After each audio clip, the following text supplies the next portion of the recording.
everybody, and welcome to a brand new episode of the Geek Buddies. Oh! Hey! Gobble. That's right. As you hear from Michael Vogel's intonations there, it is Thanksgiving. We're dropping this on Thanksgiving. So from the three of us, Happy Thanksgiving! Wait, that was like that Kristen Wiig sketch on Saturday Night Live. Trying to say it all together. We didn't do it. We didn't nail it, guys. All right, we'll do it one more time. Ready? Yes. Happy Thanksgiving!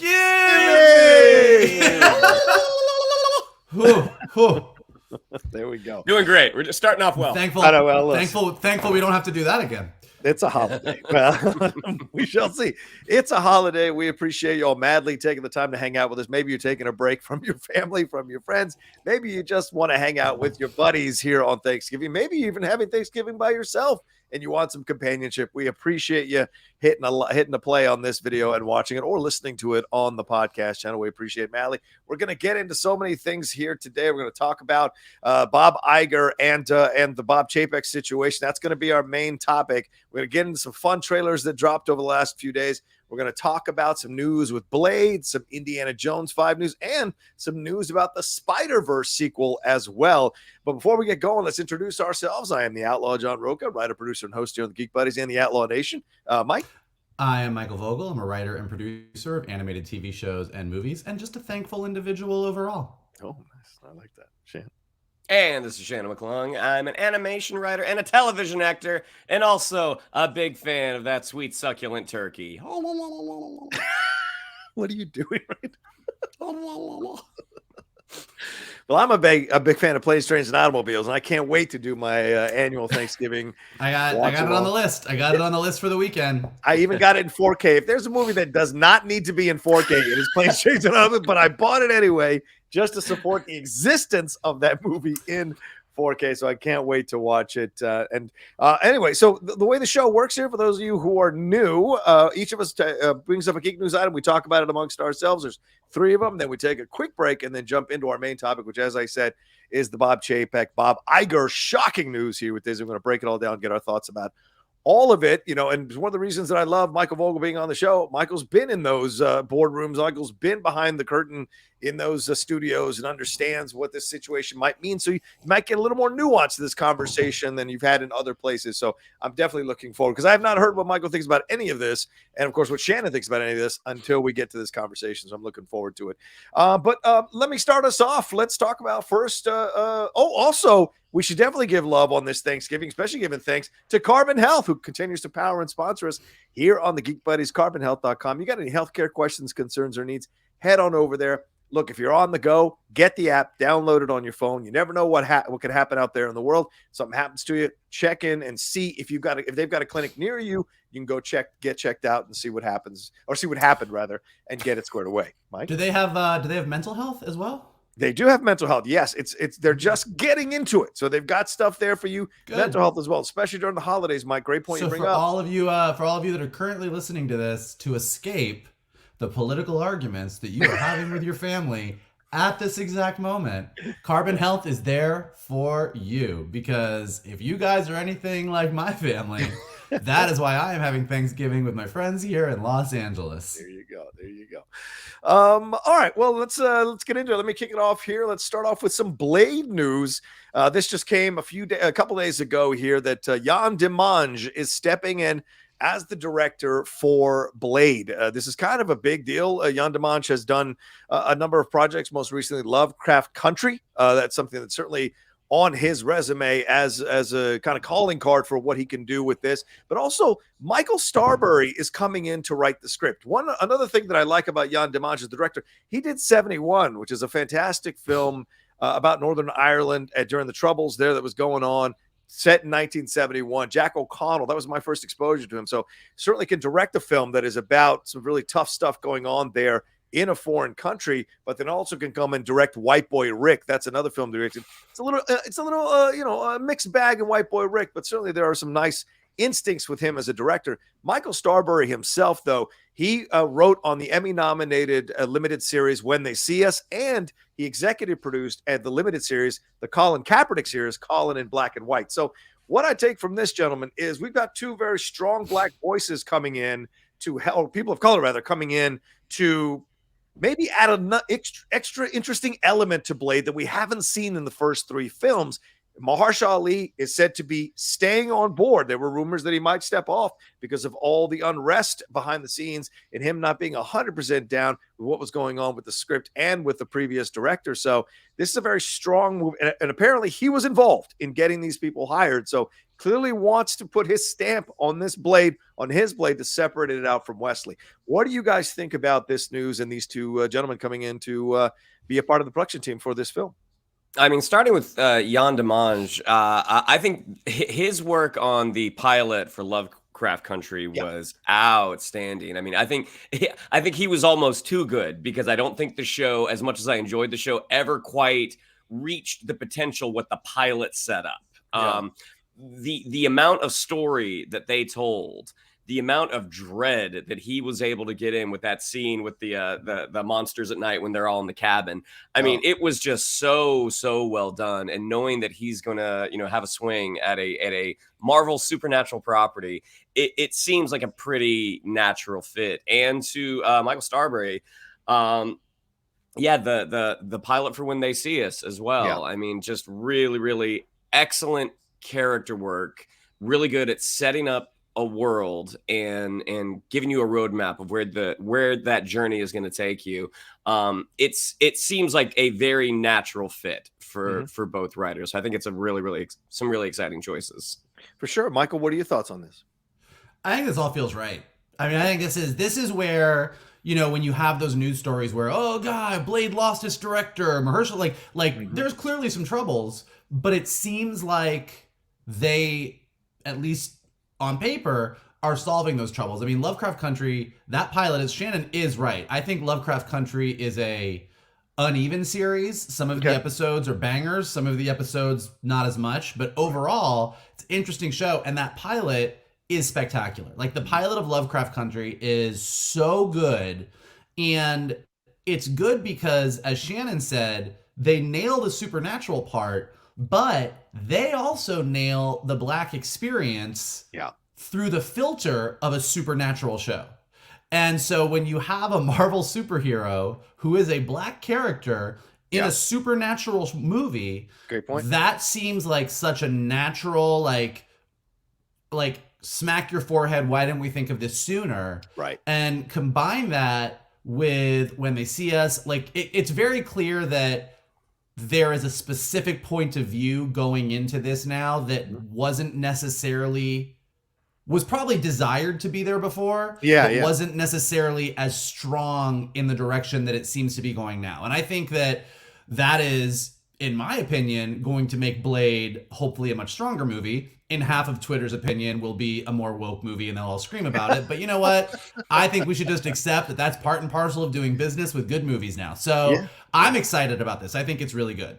Yeah, the less you listen to them, I think the better off you are for sure. And Demange won the British Independent Film Award for Best Director over 71 and was nominated for the BAFTA Award for Outstanding Debut by a British writer, director, producer, and was considered one of the promising new voices in British filmmaking when he first burst onto the scene with 71. So this seems like a natural progression. He also did a bunch of episodes of The Secret Diary of a Call Girl, which a lot of people liked back then. I think Riley Keough was the lead in that one. So an interesting Billy Piper was the lead now. Sorry about that. But good combination of factors here going in. So I'm excited for this.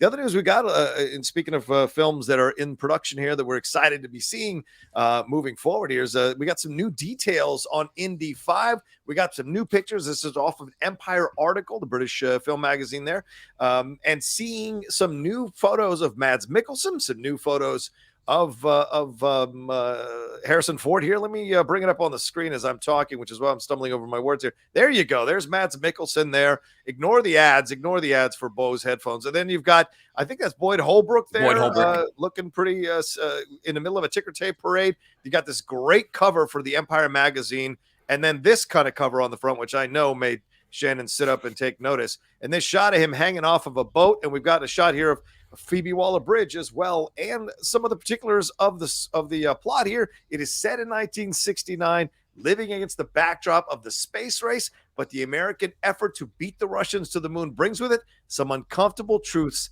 for Indiana Jones. So we are out of World War II. They're actually doing an accurate representation that he's gotten older, and we're in 1969. It seems like there's no Nazis, although some people have argued that Mads Mikkelsen looks a little bit like a certain somebody. So you're making the Russians the villains here, the communists rather, the villains here. So thoughts on these new details? And Phoebe Waller-Bridge also spoke a little bit more about her character. Thoughts on these details, gentlemen? So it is the Nazis. It is not the Russians. The Russians was what the hell is going on here? Enough with the Nazis in 1969. Was for well, it's you look at the 2023 and we still have Nazis.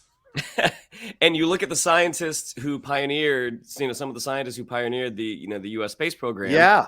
They were former Nazis. Do we think these are the uncomfortable truths that Indy is going to have to face? That he's going to have to work with some of these Nazis, maybe? 100%. And I don't know if it was in this article or if it was someplace else, but they did sort of equate Mads Mikkelsen's character to sort of a Werner von Braun type. So, I Kingdom of the Crystal Skull just burned me so bad. Yeah. And every time we get a little bit of Indy 5 news, I start to get a little bit more optimistic. Knowing that Phoebe Waller-Bridge's character, Helena, is supposed to be Indiana Jones's goddaughter. Right. And in my head, I'm like, okay, goddaughter, is this the granddaughter of Marcus Brody? Boom. I'm trying to think like what other characters, like, could it be the granddaughter of Marcus Brody? Like, oh my gosh, that would make me smile so much. It seems, again, I'm so reticent to get excited.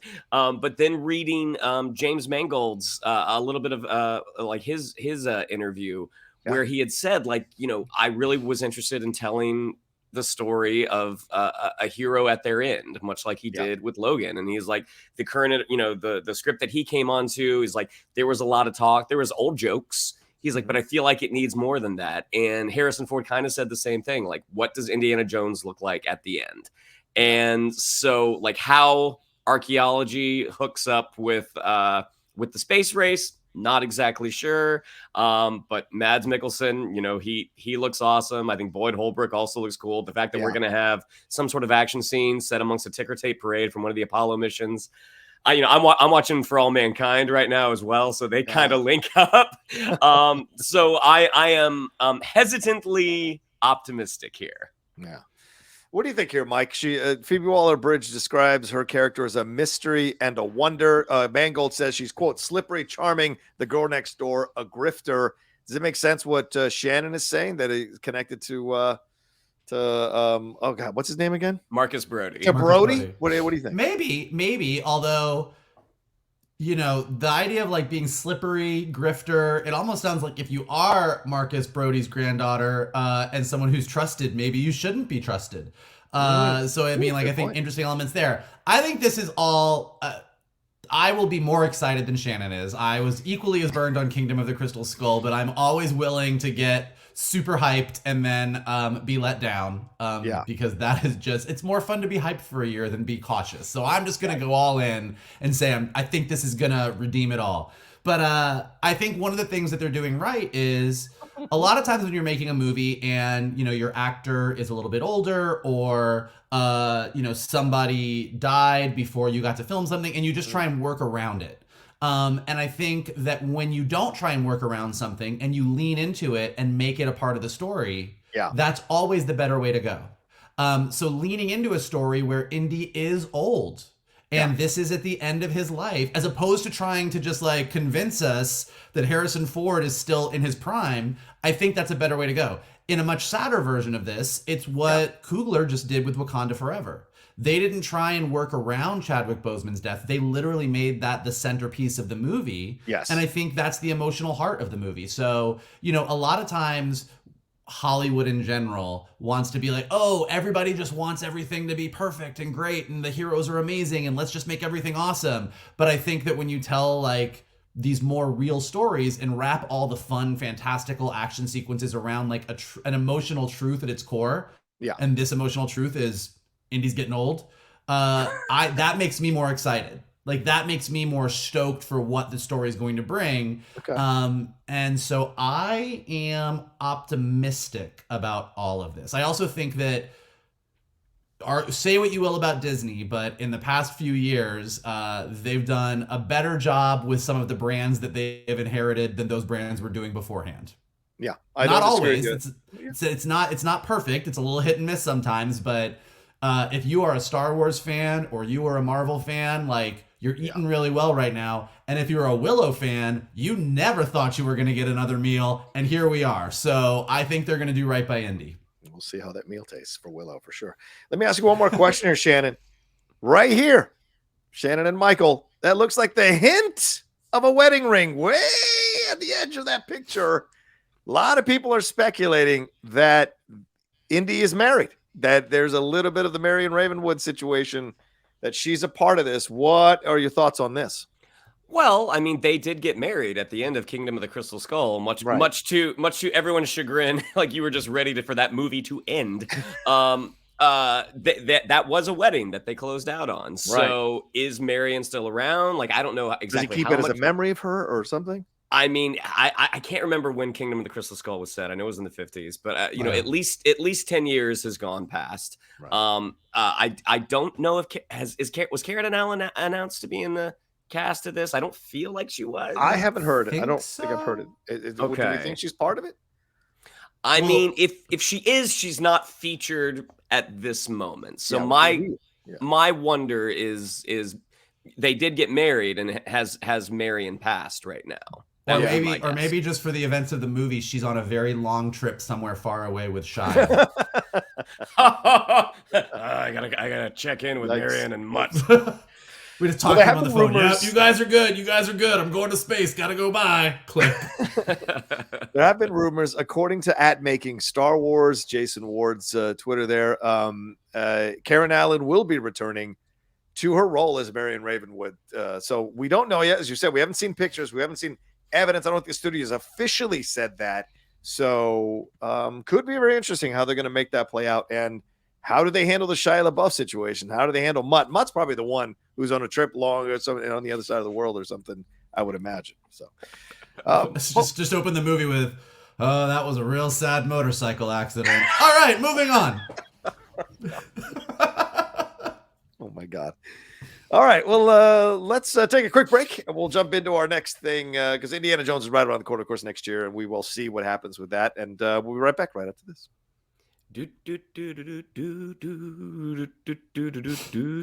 Oh, someone's teasing something. Shannon, I think you're up with these trailers. What do you got? We got trailers. It's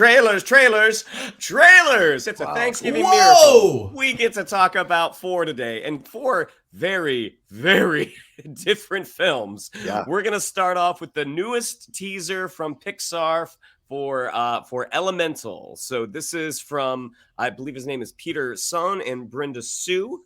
Mm-hmm. So he directed The Good Dinosaur. And as far... Yeah, but that film had an interesting production life. So it did come out, but it follows the characters of Ember and Wade in a city where fire, water, land, and air residents live together. I'll start off and just say the design of this film looks incredible. I mean, not a shock that anytime Pixar has something for us to see visually, it is very, very impressive. And the idea that this is a world where the elements all live together, you get some very kind of funny, cute moments. But aside from that, it looks like it's a very interesting Pixar choice here. But I'll throw it over to you all first. Like, I'm not so sure about this one, but I'll throw it to you all. What did you think of our first look at Elemental, Mike? Well, I'm really curious as to why you're not sure about it. I think it looks great.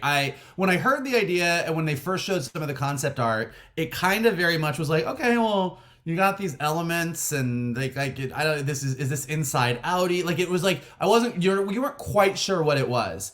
And then when you watch the trailer, I mean, it's kind of like Zootopia with the elements.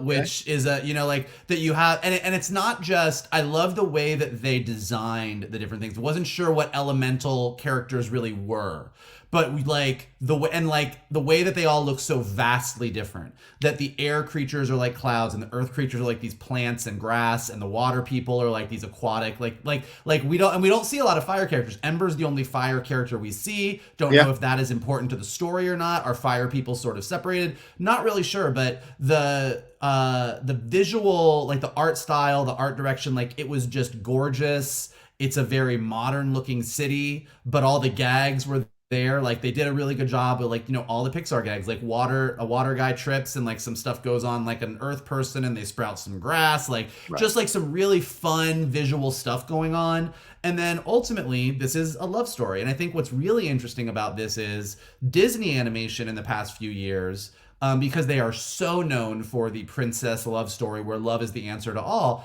they've really moved away from it.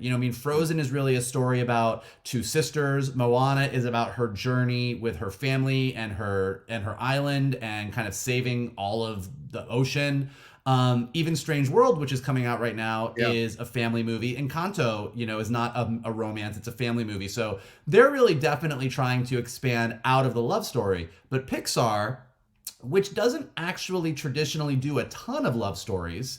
WALL-E is a love story. Toy Story 4 is a love story, but like they don't really go down that road that often. And this seems to be fully going down the romance road. This is what happens when fire and water, two elements that have no business being around each other, fall in love with each other. And I think that's really, really interesting to me. And again, as we say this every time a Pixar movie comes out, if they can hit you with that Pixar twist where you're like, oh, this is going to be cute, this looks really funny, and then you're bawling at the end of the movie, that's what they're known for. They don't always hit that mark, especially in recent years, but if they can manage to do it, like, I always get excited when a new Pixar. I get excited when a sequel comes out. Toy Story 4 I think was a lot of fun. I always get excited with like returning characters. But whenever Pixar comes out with something that's brand new and wholly original, I get very, very excited. Yeah. How can I say this? I'm kind of a little bit like, let's see what we're gonna get. I've enjoyed the Pixar stuff. I think I've been, kind of in the camp of like, I don't think they've dropped off. I can understand why some people might feel that way, but I liked the last few Pixar entries. I did not like Good Dinosaur, and I went to the nobody likes Good Dinosaur. Fair enough. I went to the the campus there to cover it way back when for the Schmoes Know. And we got to like get exposed to the photorealistic approach they were doing with the animation, the new servers that they built. And so it was an incredible experience, but to have the movie be kind of a disappointment, it made me kind of sour on that director. So maybe this is another chance. Maybe they also felt like they didn't 100% get it right. And they like this guy. They like his instincts as a director. So, hey, here's something a little bit more interesting, a little bit more fun. And like you said, Mike, got a love story here. She's wearing her headphones. She's covering herself. What is that all about? Is she ashamed to be in a fire thing, or is it more that she's like kind of a introvert, doesn't want to get involved? So what is this all going to lead to? And I imagine fire and water, what's going on in our world nowadays, a lot of tribalism, a lot of people going against each other, just fighting amongst each other. Is this a way to kind of maybe find a way to show that, people from different points of views or different experiences can find a way to connect and communicate, whether a love story or not, because I imagine there's people connected to both of them who are of the same element. So that could be interesting to explore in this at all, but a good teaser to like get you an idea of what this world is like with some cute moments, like the baby plants popping out and crying in her arms and all out of the pots there. That's fun. And all the lipstick going inside, all of that is cool, but I want to see more of the story. So if this is to tease my excitement of it, I'm in. I just want to see a little bit more down the road. So I like the design and the look of it. Just want to see a little bit more in the next trailer for sure. I do think it's worth mentioning look, I don't like Good Dinosaur. I think the only movie that's worse than Good Dinosaur in the Pixar library is Cars 2. But, and Good Dinosaur only wins out because the photorealism is so pretty. It is incredible. But it's not a good movie. Right. But sometimes what happens, and I think this is what happened with Good Dinosaur, is particularly in the animation production process of a movie where you're working on a movie for 4 years. I mean, before you spend a good year and a half, 2 years of just developing the story sometimes. And I think this idea of a dinosaur being sort of the main character and the human being like his pet, and this story of like a boy and his dog but flipped, had everybody really excited.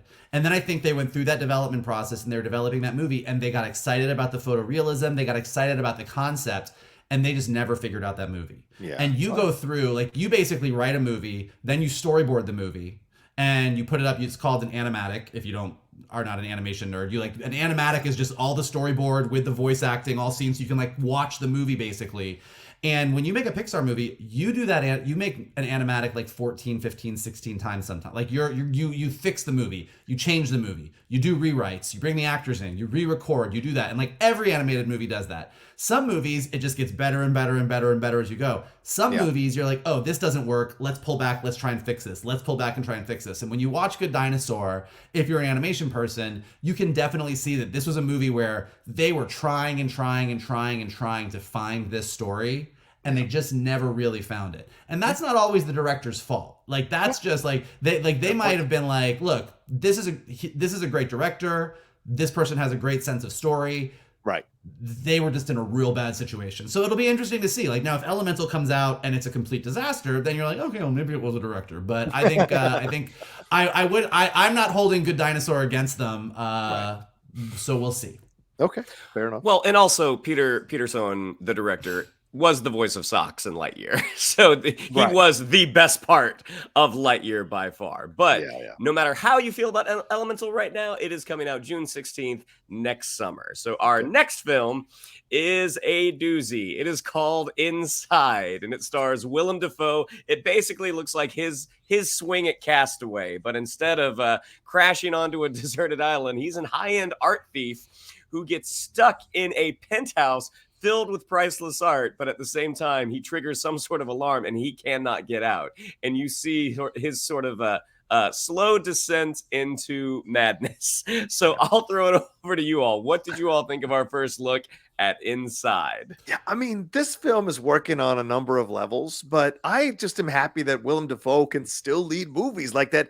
Movies like studios or directors are still like excited to work with him and have him lead films, and films like this. You know, don't forget when you go all the way back to his training there in Chicago, he was part of the foundational piece of that experimental theater that comes out of Chicago, and so him exploring something like this is so much in his wheelhouse as he becomes, you know, more and more insane of the situation that's happening and how to figure it all out. Plus, he's surrounded by this art. So this idea that he is being essentially called out for being this thief, and also the stuff that is around him is the stuff that he's been stealing. It's the stuff that's driving him mad, almost in a vengeance type of way. I mean, the idea of the bird being out there kind of teasing him a little bit, I thought was hilarious. I mean, the fish thing, the symbolism all there. So what's it trying to say, I guess, is what I'm wondering in the end. And him like drawing that circle, like what is he trying to figure out about himself or about his world? I find that to be very interesting to see where we're going to go with this. And he's such a perfect actor to put in a film like this. If you're trying to say something about being stuck in the situations of our lives, whether you're a criminal or not a criminal, what it can lead to and the dangerous places you can go if you let it keep happening in that way. Maybe I'm reading too much into it. Maybe it's just simply like, get me the fuck out of here for 2 hours. But overall, I feel like there's something going on here that's pretty deep. And I love that they're using Willem Dafoe for this because it's so in his wheelhouse. I mean, I think you're right. I think on the one hand, it's definitely, you know, just a very basic, like, you are trapped, you can't get out. How do you survive? How do you escape? But clearly there's more going on when you look at the trailer. I just love that somebody was like, all right, guys, we got this movie.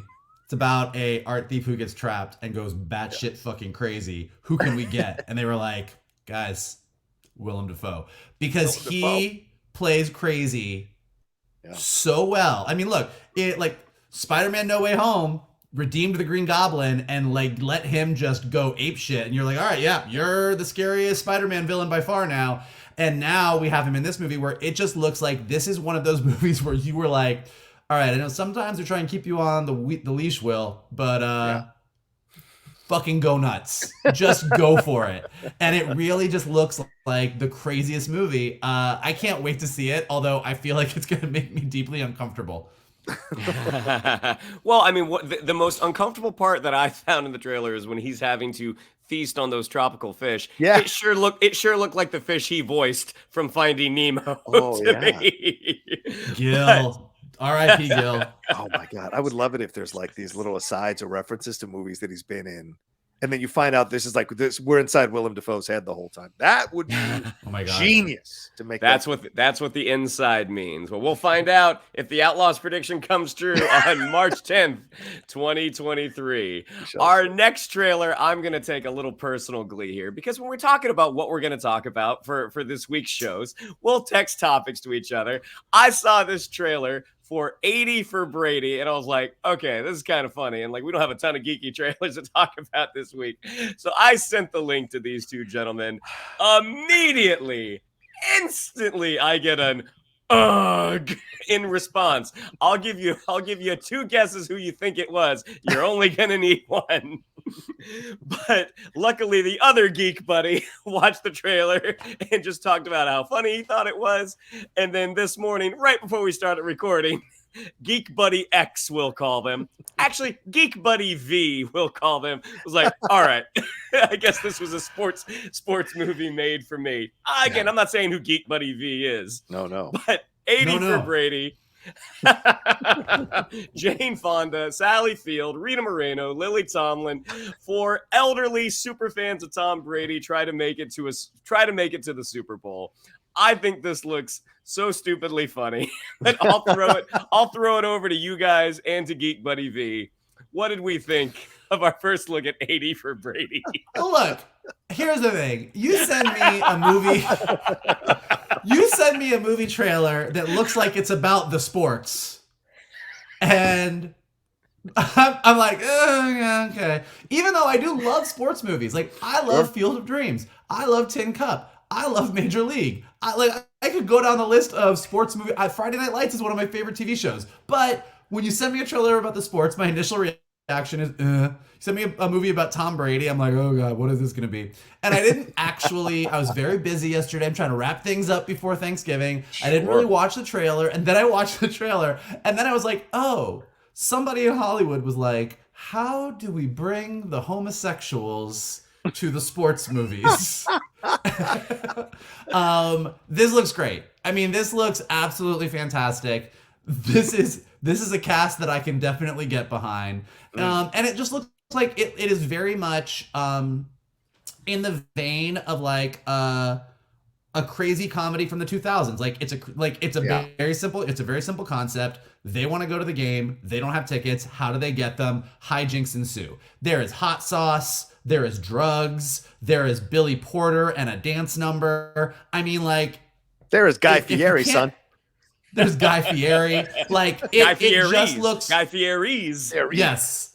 I mean, who doesn't want to see these four in a movie? Like, Lily Tomlin and Jane Fonda can literally do no wrong. Rita Moreno's amazing. Like, and then Sally Field, who is my absolute favorite of all favorites. Wow. So yeah, I am first in line. I sent it to my gay text chain after I watched it this morning, but before we did Geek Buddies, and I was like, guys, they finally made a sports movie for us. And everyone was like, when are we going? Let's buy the tickets.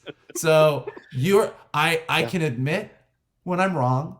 It doesn't happen often, but I was wrong about this trailer, and I'm very excited about it. I mean, I didn't say it was you, but anyways. Yeah, right. I feel like they should clip this out and send it to the studio and be like, mission accomplished. Mission accomplished. Yeah, because I mean, this trailer, look, my girlfriend loves every single actress in this trailer, and she hates Tom Brady. And even she was like, I'm going to have to watch this, you know. And so it's hilarious that it can get even her across the line. For sure. Yeah, and I think this says something. The studio thinks there are people out there who will go see these movies. You know, we've seen the book club. We've seen some other films over the last few years that have really catered to the older women or the older generation there who does still go to movies. If you're taking your grandfather or your grandmother to the movie, or your mom and dad who's of age, maybe they'll want to come see this. You combine it with something like Tom Brady, who is still in the news, still around, playing for the Tampa Bay Buccaneers this time around. You connect it to the glory days of the Patriots when they were winning Super Bowls. Makes a lot of sense. Plus, it's based on a true story. So there's a lot of elements here that I think could work in such a positive way. This could sneakily come in here and make a lot of money. Not, $1 billion, but like certainly a good amount of money for the amount of money they spent on the film. And if they get the script right and they get the moments right, people will love this film and champion this film and go see it multiple times. So it's a smart chance to take, because I bet the budget's not that high. None of those ladies are commanding top dollar. So it's a smart move. And they probably all love the fact that they could all work together on a film like this and have some fun with it as well. And there are some really funny moments in the trailer. So we'll see if that's the only funny moments in the movie overall. But it looks like a lot of fun. This is one that I could definitely get behind because of the football connection, but also because of the talent, the top line, A-line talent of all four of these ladies leading the way. But it's a good point, because we talked about this a few weeks ago, that one of the problems that studios are having right now is we'll all go to a movie for a tentpole movie. Like, we're all going to go see Indiana Jones. We're all going to the new Marvel movie. We are all like, there are certain movies that the studios know audiences will go to a theater to go see. They know we're all going to see Wakanda Forever. But a lot of the comedies, a lot of the romances, a lot of the smaller movies, people are just not going to the movies for. They're waiting until they can watch it on streaming. We know that the window is much closer. We know that we can either rent a movie for $20 at home a couple weeks after it came out, or see it on a streaming platform like four months after it came out. So people aren't going out. Yeah. So when a trailer like this comes along, where the three of us are all like, oh, okay. I mean, after I watched it, the three of us are like, oh, let's talk about it. This is good. Like, this is a movie that automatically carries a level of buzz because it's for women you don't expect to see in a movie like this. It's the Tom Brady thing. It's like, like there's so many elements to this that this could be one of those movies that people will be like, oh, I'll go see this in the theater. Like, this is a fun Friday night with my friends. We're going to go out and see this. Right. And if it does do well and it does have that box office, there will be 1,000 articles about, well, why did this comedy get people into theaters when all the other comedies didn't? And it's really interesting, just like, because it has that extra little buzz to it that a lot of comedy trailers right now don't. Yeah, and you say that, Mike. Sorry, Shannon, real quick. You say that like this. No, go ahead, Johnny. As she said, has bombed at the box office with $2.2 million, and that's an excellent movie. You're right. Studios are trying to figure out, how do we crack this code to get people to come in to see these movies that are not horror movies and not superhero movies? How do we get them in? So it's an excellent point you make there, Mike. Sorry, Shannon, go ahead. Well, no, and I was going to say part of the really smart release strategy is this is coming out a week and a half before the Super Bowl. Yeah, exactly. And oh my God. Depending, a lot of sports movies, we have a lot of sports movies. Are they always centered around one singular event like this? Not always. So the fact that they, everyone is going to be, at least football fans, are going to be so into what's going to happen. And, a couple of Sundays later, getting a chance to see basically a road trip comedy with four incredibly funny actresses trying to get to the Super Bowl. This seems like just kind of a no-brainer. And so, as I said, February 3rd is when it's coming out. Yeah, and just showing that, life doesn't end when you become 70 or 80 or whatever. Like, you've got the sexual stuff with the Gronk fan fiction. You've got the drug stuff. You've got them not wanting to be part of just, let's go to classes and let's just do the routine. They want to break out. They want to do something crazy, and I think that's a good message overall. Sorry. Anyway, I didn't think we talked this much about this damn movie. All right, let's move on. Well, our last trailer... Hopefully, the last trailer for this movie. It better be, for God's sakes. We got the final trailer for Avatar: The Way of Water. At this point, your mind is made up whether you're going to see this or not. I imagine most people are going to see it. Your mind is probably also made up whether or not you're excited for it. You might not be that excited for it and are still going to go see it, like me. So we got to see, even more. We get to see the Sullies tribe come together with the Water tribe, the differences in those two cultures. You get to see some more sort of spectacular visuals. So, gentlemen, what did we think of, God, fingers crossed, our last look at Avatar: The Way of Water? I'll just say real quick, loved it, enjoyed it. I'm in. They already came out today with projections $150 to $175 million for opening. You're all fucking insane. It's going to break way more, $200 million at least in its opening, if not more. So to me, this film, just the look of it looks great. I like that we talked about family, as Michael was mentioning earlier with Disney and Pixar. We talk about this idea of people coming together to fight against a common cause. We're seeing that in Andor. We're seeing that here a little bit in the 80 for Brady, and that they're trying to break out of their humdrum lives. We see here this connection with the family, teaching each other, supporting each other, fighting these evil, elements of the human race to coming together to trying to take what they have there. And the expansiveness of the world in this trailer is we see much more of it here. And I think we finally got a good idea of what we're going to get in this movie. Sorry. Anyway, Mike, your thoughts? Yeah, I mean, like, I think we talked about, should we even talk about this trailer? Because we've all said that we're excited or not excited about it. We've all talked about how we feel about it. But I do think what's interesting is this is the first trailer where we've gotten much more of a sense of what the story is. That Jake and Neytiri take their family, go to another tribe, and they're clearly like on the run and have to live with this tribe. And more importantly, Jake and Neytiri's son starts a romance with the daughter of the chief, it looks like, and is basically filling in for the role that Jake played in the first movie, like where Jake had to sort of like join the tribe and Neytiri had to show him the way, flying the Ekrons and doing everything else. Now Jake's son is doing the same thing, but with the water. And now you might be sitting there saying, well, that sounds like it's just a repeat of the first movie. And I would say, in response to that, you are probably right, but James Cameron's Aliens is basically a repeat of Alien, just bigger and badder. And Terminator 2 is basically Terminator 1, but better. So James Cameron's track record of going, I'm going to use the same blueprint, but I am going to double down on this and make everything huge, is pretty good, since those are two of the greatest sequels of all time. So do I think Avatar 2 is going to be the greatest sequel of all time? I don't think I'll go that far, but as I have said 1,000 times, you are dumb if you bet against James Cameron. Somewhere James Cameron just woke up and was like, they found me out. They found me out. Anyway, I want to see him throwing a script against the wall, and on the front it says Thai tunic. So December 16th is when Avatar, The Way of Water comes out. Now I know why you wanted to talk 80 for Brady. All right, let's take a quick break.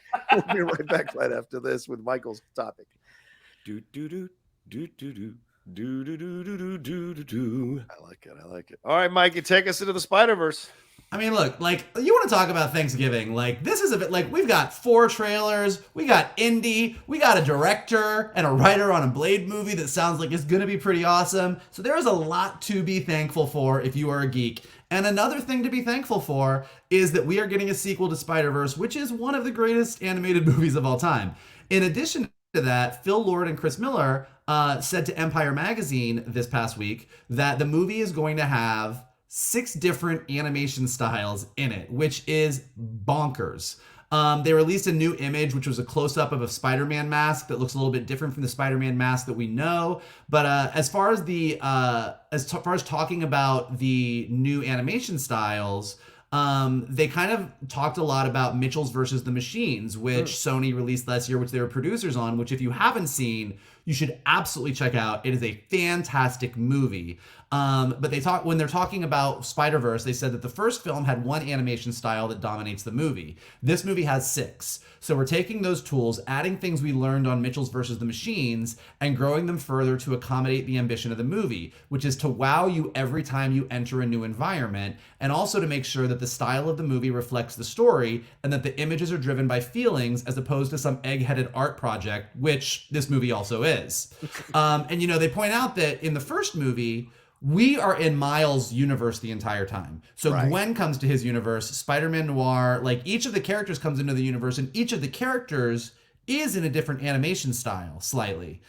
So this movie is much more about Miles traveling the Spider-Verse. So as we go to all these different worlds, Miles is entering these worlds and entering those animation styles. So I think that's where we're going to get these 6 animation styles.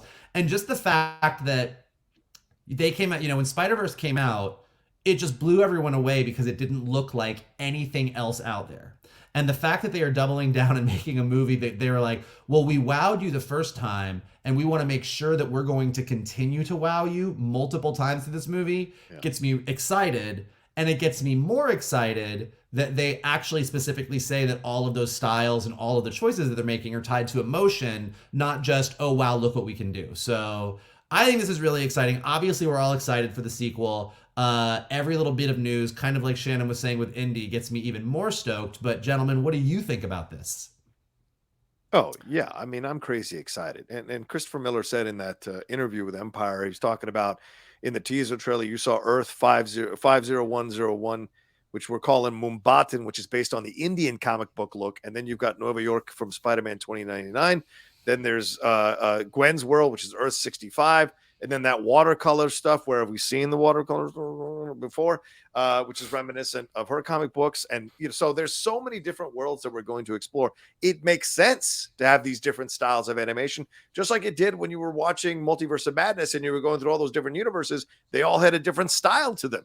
So it just makes all kinds of sense to kind of explore that from an animated style. And, I'm coming to it as I am not an animation guy. I don't work in animation like you two. So for me, the idea of seeing different styles and approaches, that excites me more in an animated situation than it does in a live action situation, because I know there's technicians. This is going to have style, complete style with each of them that is commandeered by a few people who understand that style really well. So I'm very excited. And the fans of those animation styles are going to be looking with eagle eyes to make sure they get it right. But the representation is also a powerful thing here to see of their style of animation that they like. Yeah, I think this is so cool. I mean, one of the most, the visually dynamic things about Spider-Verse was each of the spider characters that came in, like, yes, they did have their own visual style, but also, and like, this was told to me later, that after Miles' bit, they adjusted the frame rate for his character. So after he gets his spider powers, he moves differently. And I'm like, oh my God, that is such an interesting idea that I never would have thought of. I mean, the way that I came into animation was through writing. Like I liked animation, but I don't know anything about the art. I mean, I know when I'm writing, I talk about how I see things visually. Right. But in terms of breaking down, like, oh, it should be this style, it should be that style, like right over my head. That's why I work for people like that guy. But knowing that, them going in and making this choice, how each different world they're going to go to is going to have its own style. And like we saw that in one of the trailers when we got to see the what is it, Spider-Man with the Oscar Isaac Spider-Man, what's 2099. Yeah, Spider-Man 2099. That one. Yeah. Like we got to see a little bit of that in one of the trailers. And Into the Spider-Verse was one of those movies that I had heard it was good, watched it once, I was like, oh my God, that was fantastic. And then that's one of those movies that I went to go see again and again and again and again. I think I put MoviePass out of business by going to see that movie at least somebody sure did. At least once a week. So knowing how much more, I don't know if it would be called creative freedom, but how much more the company is behind it and how much more money they're probably going to put into it. I mean, I think this is one of those situations where it's only going to get better and better and better. So I'm super excited to see it. Yeah. Mike? I mean, I've already expressed my excitement. Yeah, I'm in. You have to wrap up your own subject here. Okay, guys. I was thinking about 80 for Brady. It's sorry. I was really into it. No, like, Let's see the 6 animation styles of 80 for Brady. I mean, listen, then it's all my movie. No, I think that one of the things that happens a lot in animation, because you have so many people that are like technical experts that are always pushing the boundaries of what you can do. And then you have, like Shannon said, you have the storytellers that are really focused on character and emotion and whatever. And sometimes those two things don't always come together. We were just talking about Good Dinosaur. Technically, Good Dinosaur is a stunning achievement with photorealistic backgrounds and everything is amazing. The story just didn't catch up.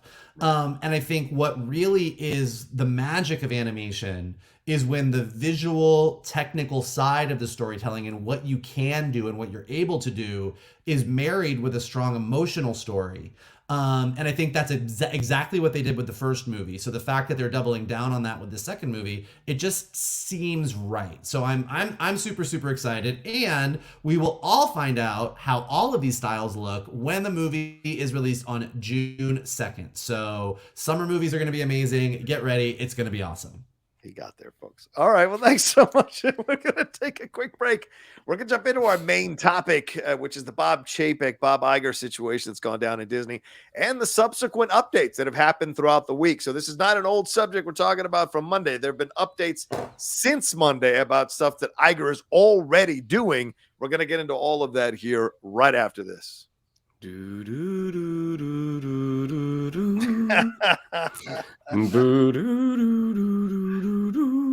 That's good. That's good, man. All right, let's dive into this. One of the most shocking moments in recent years in entertainment happened on Sunday night, and I don't mean the Elton John live concert from Dodger Stadium, which you can watch my live watch along here on the channel. But there was an incredible situation that happened just before the concert came off, and it was that Bob Chapek was immediately fired as CEO of Disney, and Bob Iger, who had been out for about 2 years, was asked to come back and agreed to come back. He's going to be paid about $27 million this year if you factor in all the possible bonuses he can get. He left with a $46 million parachute a couple of years ago. So, son, that's you're doing something right. And Bob Iger had been kind of sniffing around owning a sports franchise or being part of a group of people that own sports franchise. He was also looking at possibly being in charge of a company that was handling some entertainment stuff, getting into the combination of sports and entertainment, figuring out if he was going to be a part of that. And all of this is said, from what I've read, to have come together over the last 10 days to 2 weeks. And this decision was made because the higher-ups in Disney who were underneath Bob Chapek had turned on Chapek. There had been a number of higher-ups in Disney executives-wise who had turned on Chapek, combined with the loss in the stock price, combined with the numbers being down for the previous quarter, combined with the missteps that happened with Black Widow and Scarlett Johansson, combined with the Disney parks feeling like the fans are starting to feel like they're being gouged for every little thing, and combined with some of the other missteps that he made during his tenure. The decision was made quickly. And it blindsided Chapek completely. His other second in command, Kareem Daniel, was immediately let go the next day as well. So this was a hell of a shot. I compared it to Pesci and Goodfellas. Thought he was going to get made. He got shot in the head. And that's the situation that it feels like when you look at this. So, gentlemen, your thoughts on this and the far-reaching, I don't know, consequences or results of this decision for Disney, and why they felt this was the time after they had just re-upped Bob Chapek in June to a 3-year contract. I mean, just to set the stage here, this is so unprecedented. This is so crazy. To have it happen so dramatically. Yeah. To have a CEO of a company as big as Disney be ousted so dramatically, and to have the old CEO who left come back in for a 2-year stint to sort of set things back to rights and find his next successor. Basically, he's coming in to get Disney back on track and find the person that should be leading the company so he can get out again. It is such a interesting thing. And, most of the time with a company, one CEO goes, another CEO comes in. It's not necessarily huge geek news. Right. But when it comes to Disney, and when it comes to how public-facing the company is, and when it comes to all the things that Iger did so well, and all the things that Chapek stumbled over so publicly to do wrong, it really is shocking. And you're talking about the Elton John concert on Sunday night. It is kind of part of that, because apparently Bob Chapek was supposed to introduce Elton John on stage live on Disney Plus. A bunch of executives were at the concert expecting Bob Chapek to come out, got the email with the press release, and then someone else came out and introduced Elton John. That is how dramatic this was. I have a lot of friends who work at Disney, and I was asking them on Monday. I was on a plane, and I'll tell you this. I was on a plane coming back from Orlando. I was sitting reading my book, and a friend of mine came up with his laptop, flipped it around, showed me the headline on Deadline. I was like, are you fucking kidding me? And the woman sitting next to me was like, is that serious? And turned around and started, the entire plane started talking about it. And when you look at Twitter, when you look at everything, talking to my friends who work at Disney, the joy that people have about this news, how happy it is. I mean, dude, somebody put Chapek on suicide watch, because if Twitter turned on me the way they turned on him Sunday night, I would feel, I would have some feelings about it.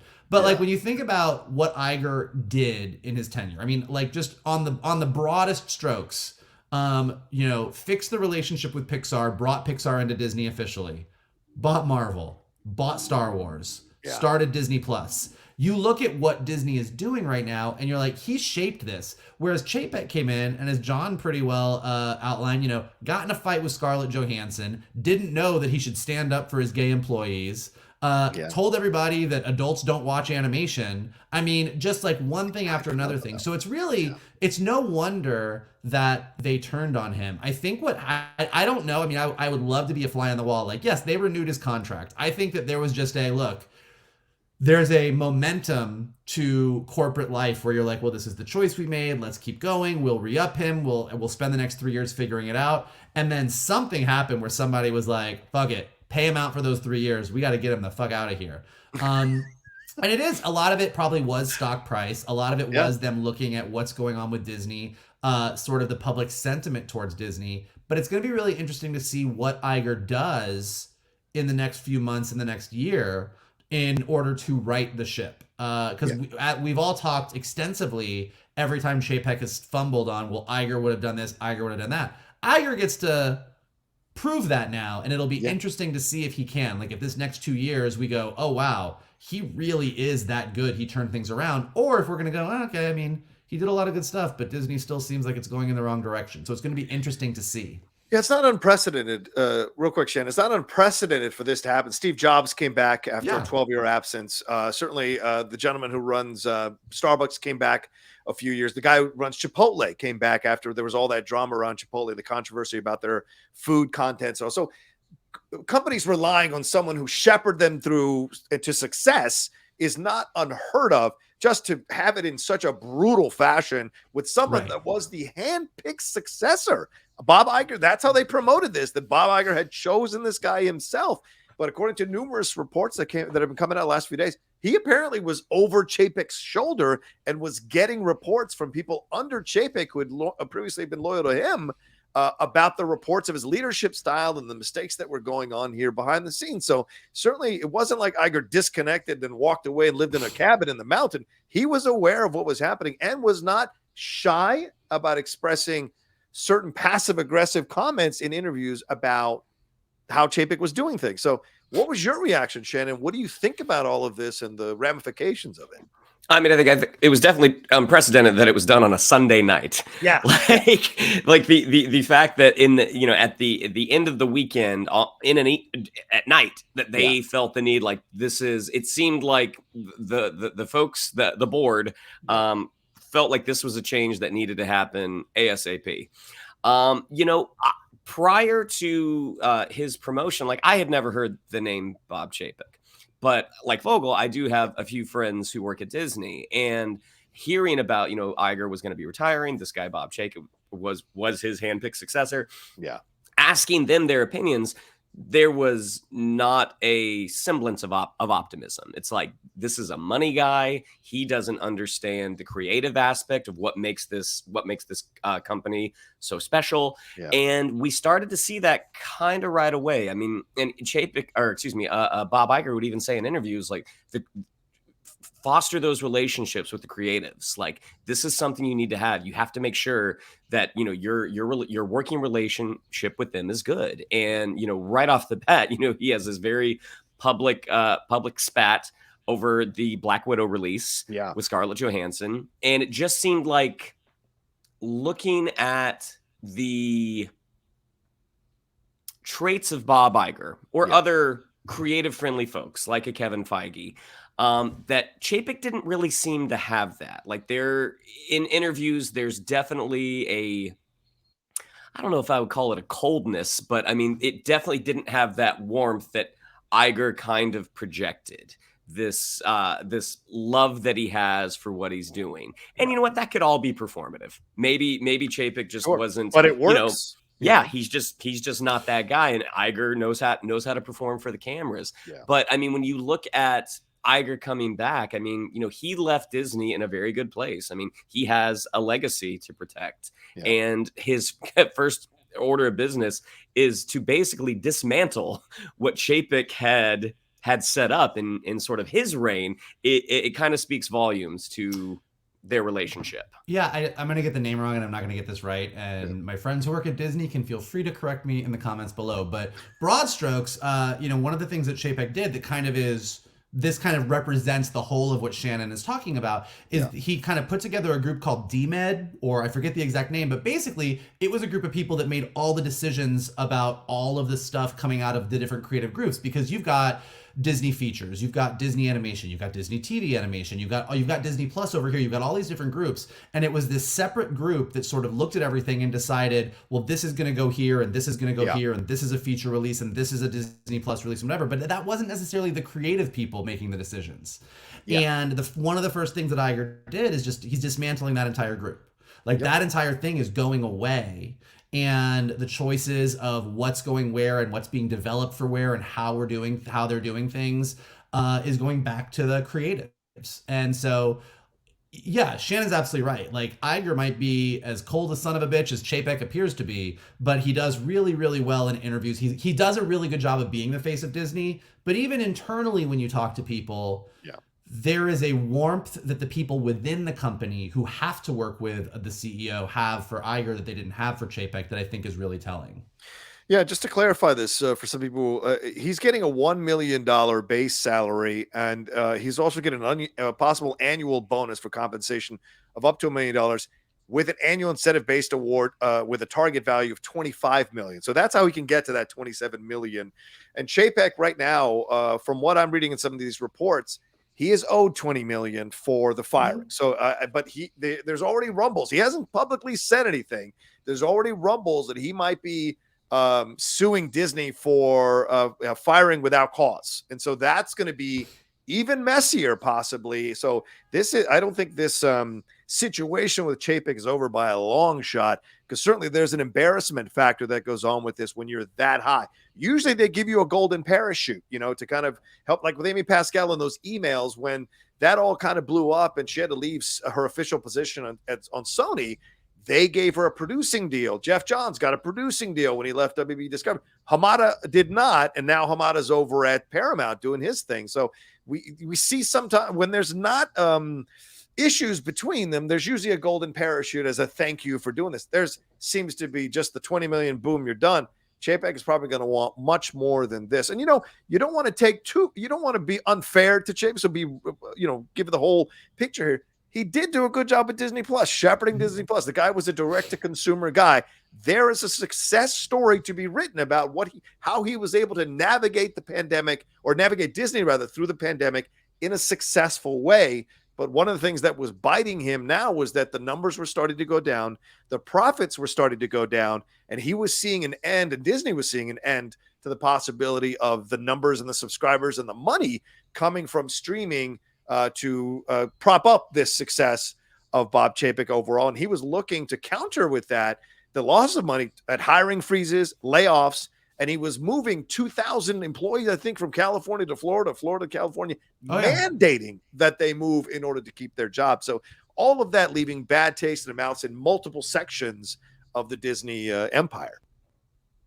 I mean, and again, it'll be interesting to see what Iger does. Like part of Iger's success was spending a massive amount of money. Right. Like they spent a ton of money on Star Wars. They spent a ton of money on Marvel.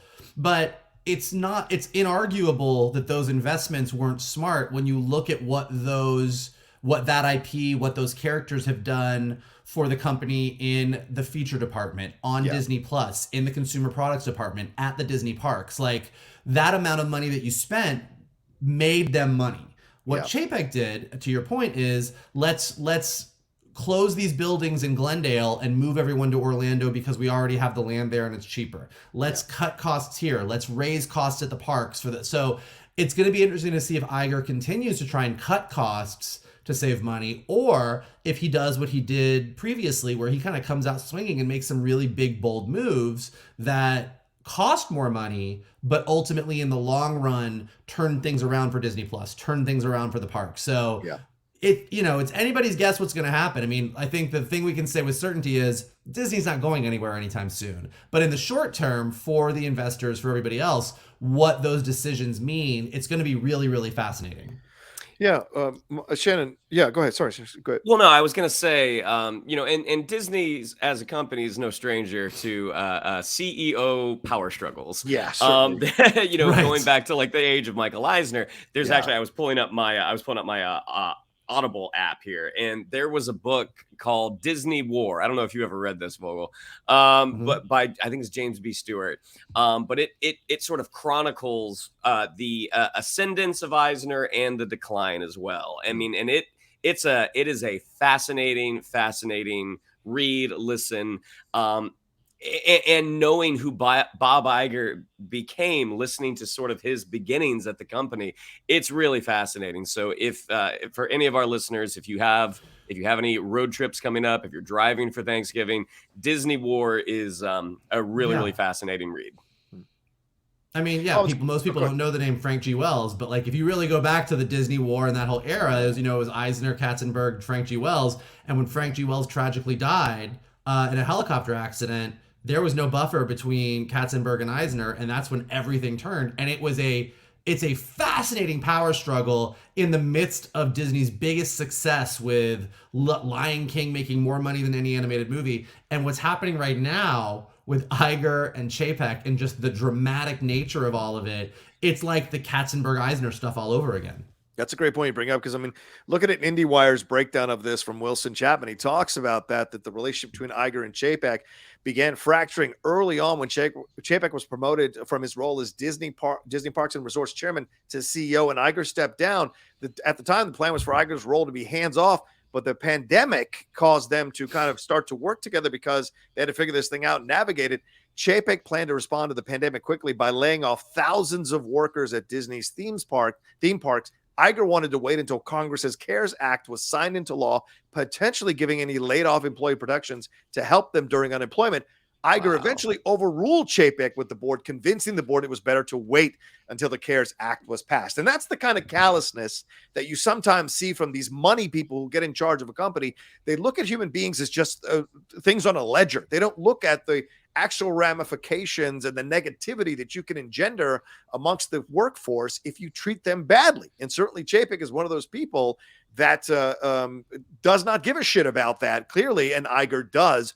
And I think this is important to note because as we were talking before we started the show, some of the people online who are not that knowledgeable about this situation are now claiming that it was because Disney became too woke under Chapek, that's the reason Chapek was leaving. There's no one less woke than Chapek. It's the most ridiculous, stupid idea that I've ever heard in my life. Iger's going to come in and continue this in a better way, in a better fashion, in a less clumsy fashion. And I think that's going to be a positive going forward down the road as well. He understands how to read the winds, the changing winds in entertainment, the changing winds in the audience. The colors of the wind, you might say.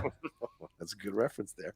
But yes, and Michael, to swing back to your point about purchases, another element of this that people are starting to talk about as I'm listening to podcasts about this and reading some breakdowns of this is that there's rumors that Disney is looking at buying Netflix. Well, who has helped you buy big companies like Marvel, like Star Wars, or like Lucasfilm? Bob Iger. So this idea of possibly selling ESPN to buy Netflix and then maybe even move Netflix towards some sports content like you're seeing happening now with Prime Video doing the NFLs on Thursday night exclusively on Prime Video, their MLS deal they just signed. So there's a lot of rumors bubbling around. So do you guys think that they'll buy Netflix, maybe sell ESPN and make that kind of change with Netflix, or keep ESPN and buy Netflix and somehow save Netflix while they're also trying to kind of turn around some of the things that Chapek did to bring success back to the company? I mean, we'll see. Whoever would have thought they would have bought Star Wars and Marvel, but right. I think that right now their biggest problem is keeping Disney Plus profitable, figuring out what they're doing with Hulu. Like, they are not at a loss for streaming platforms. So buying another streaming platform, buying another streaming platform that you have to produce content for and manage all the people and manage the company, and like, it doesn't necessarily on the face of it seem like that makes a ton of sense. But hey, who knows, man? Like, it is from a corporate standpoint, it is the wild fucking West right now. Like, who knows what's going to happen? Yeah, I think with them already owning Disney Plus and Hulu, merging, acquiring Netflix, I would think some antitrust things would probably come into play. Maybe. But also there was a rumor, and it was, people speculating online that Apple was looking at buying Disney. Yes, that was in play. Yes. which it's like, oh my gosh, can you imagine? And Shannon, that might have been an element of this, where the board and the CFO, because apparently the CFO was one of these people on board with getting rid of Chapek. She went to the board and said, "This has got to stop. We're losing. We're getting gouged here." Maybe that was a concern here, that we were going to get bought by Apple. Disney would cease to exist as Disney, autonomous Disney. It would be owned by Apple, told by Apple what to do, and used by that. I think would have been an insane situation to have happen overall, to be Apple the one that consumes Disney. Yeah, that would be pretty bananas. But, I'll go back to you guys on this. Maybe one more point to talk about here. Is this going to work? Is this going to work? Because the CEOs coming back is pretty much a mixed result if you study across business how it's worked and not worked, depending on the company and the business and the situations. Obviously, every set of factors is different here. But is it going to work? I think that's the number one thing. Is there phase 4 has got some negative connotations to it, but how much of that is Iger's fault? How much was that in motion under Iger's tenure versus finally coming to fruition under Chapek's tenure? How much was under Chapek's tenure that came into fruition under Chapek's tenure? The idea of the movies with Star Wars, there's been a lot of negativity around that because they haven't done any movies. They've been focused on just the streaming Disney Plus shows. So is Iger going to be able to turn it around? And is this a Band-Aid? Because who do they have in the wings waiting to take Iger's spot of it? Because he's going to have to step down again. That would not cause the same Bob Chapek situation down the road. Well, I think two things. Who knows? Nobody, like I said it before, Iger has, this is a big risk for Iger because he kind of left with a great, it's a great image. Iger did all this great stuff. Iger was a great CEO. Right. Bringing somebody back in and being like, ooh, okay, things are messy. Can you do it a second time? Right. If he does, solidifies his legacy. Yeah. If he doesn't, he still did a lot of great stuff. He just wasn't he wasn't he didn't have the golden touch that everybody thought he did. Right. I don't think that specific decisions, when you get into the phase 4 of it all, are necessarily at a CEO's feet. Marvel gets to do what they do, but there was a lot of rumors about Marvel being forced to keep their movies at 2 hours. Yes, and stuff. There was so there are some shows things, to 6. Yeah, I think that because the Chapek decision clearly didn't work out great for everybody, there's a bit more of a roadmap on here's the type of person that we need to find.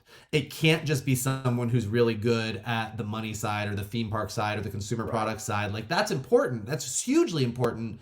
But there is a creative component to running this company that was not met. So let's make sure that we fulfill that. So it's they know what they need. Will they be able to find it? It's going to be interesting. It's going to be an interesting 2 years. Yeah. So, 2 years. In corporate world, correct me if I'm wrong, but that is not a ton of time to tectonically change the direction of your company. So yes, I think what Vogel said is probably true. Is Iger coming in and reestablishing where they're trying to go, and then finding someone in his mold. Yeah. And here, real quick, here are some from numerous articles. Here are 9 things people want to have Iger do when he gets in there. Stop requiring reservations for parks. Allow park hopping earlier. Abolish Genie Plus. Make annual passes available again. Reinstate the free airport shuttle. Bring back the dining plans. Stop charging for those magic bands. Lower the prices overall. And some of the conservative fans want to abandon the woke changes, supposedly. And that's going to be a situation that's going to be real interesting for Iger to navigate, because Bob Chapek clearly overcorrected in the Don't Say Gay situation and pissed off Ron DeSantis down there in Florida and caused Disney some issues there. So how does Iger smooth things over there with DeSantis? Because clearly they were too late on the Don't Say Gay bill, then overcompensated and ended up pissing off both sides. So how does Iger navigate the shark-infested waters of that situation? I think it's going to be something to keep an eye on as well. He buys Star Trek.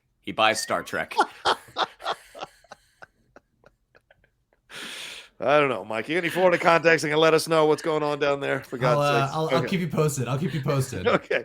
Well, let's get on out of here. I think this is a good, fun discussion for Thanksgiving. Gentlemen, any final words we need to say? Should we give some thanks what do we give thanks for on this Thanksgiving? I'm thankful for those two guys up there. Aww.